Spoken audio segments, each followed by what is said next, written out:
こんにちは。今回もバージョンルナ7遊興の激戦エクストラを星5キャラ無凸、星4武器のみ、生異物スコア130以下のいつもの縛りでやっていきます。最初の敵は狼、編成はフリンズの月関連編成です。狼のギミックは霊体の召喚で、本体に付着させた炎元素か雷元素を風元素で拡散させることで、霊体の氷シールドを削ることができます。エクストラ以上の狼は霊体がいる時ダメージを無効化してくるので、炎拡散か雷拡散がないと倒せません。前回の動画では炎拡散を使う編成としてホヨバースの想定編成っぽいパルカと2個の編成をやりました。今回は雷拡散の方もやっておこうということでフリンズの編成をやっていきます。雷元素の氷バリアに対しての削り量は炎元素と比較すると半分です。このためどうしてもバリアを壊すのに時間がかかってしまうので、雷拡散を使う場合は炎拡散使う場合よりも火力が必要になってしまいます。この火力水準を比較的楽に満たせる編成はやはり月関連編成です。ということで今回はフリンズのガチガチ編成を使っていきます。シールド対策のためにスクロースが竜殺しではなく祭霊を持っている以外はいつものフリンズ編成ですね。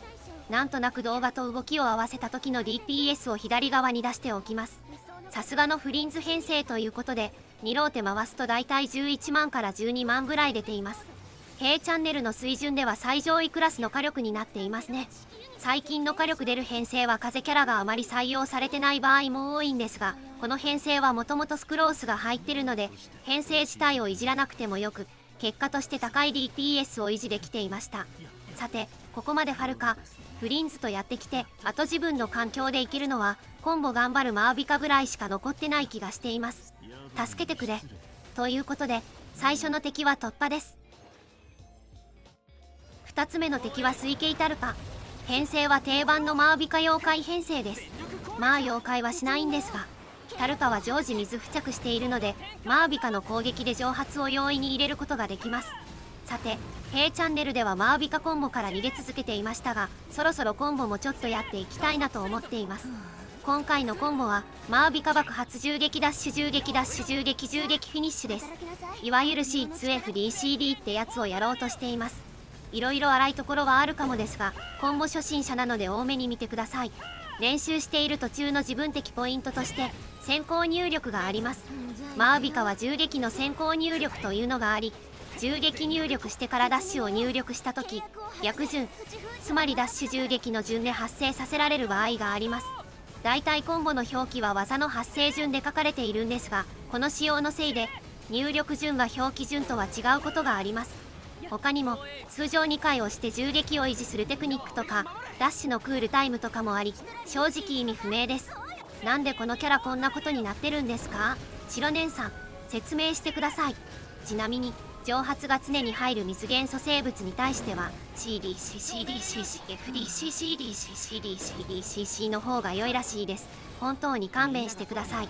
さてということでタルカでした。小タルカは氷元素なら一発で倒せるのでシトラリがいればかなり簡単になります。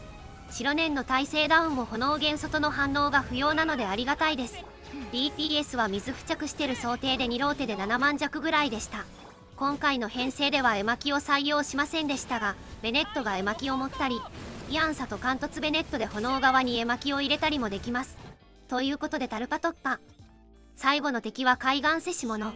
編成はラウマを採用したドゥリンの列海化編成です。海岸せし者、ギミックを考えるとパズルみたい、いやまるで将棋みたいで個人的にはかなり楽しい敵です。いろいろやってみていて、水炎または炎氷の乗算反応ペアを入れつつ、もう一つ異なる元素、しかも編成の中でちゃんと火力が出る元素を加えるのが今のところ個人的にやりやすいです。というのも蒸発化妖怪を使ってギミックのダメージを増幅することで大ダメージを与えることができるんですが、編成自体も乗算反応主体の時にはギミックを壊すのに苦労する場面が多いためです。例えばマービカ妖怪とかでやろうとすると炎元素のギミックを壊すことが非常に難しくなってしまいますね。これに対して火力が出せる元素がもう一つあると、その元素の攻撃によって2つのギミック両方にダメージを与えることができ、ギミック対処が楽になります。前回の四白編成では岩、炎、水だったので炎と水のギミック両方を岩で壊せていました。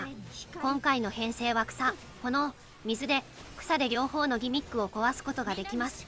ここでギミックを壊す順番にむちゃくちゃ気を使っています。定山反応はどちらの元素で反応を起こすのかで火力が大きく変わります。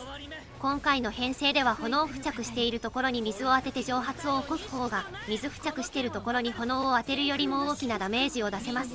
ということで今回は先に炎のギミックを壊した後で水のギミックを壊すようにしています。さてエミリエ爆発は敵が3体以上いると1箇所に全部降ってくるようになるので強力です。海岸せし者が2体召喚してくれるおかげでちょうど3体になるので非常に強力ですね。ちなみに一応エミリエの枠はイエランでも良さそうでした。ということで今回も無事にクリアできました。まだまだ今期の遊興で遊んでいくつもりなのでよかったらチャンネル登録よろしくお願いします。最後にステータスの紹介です。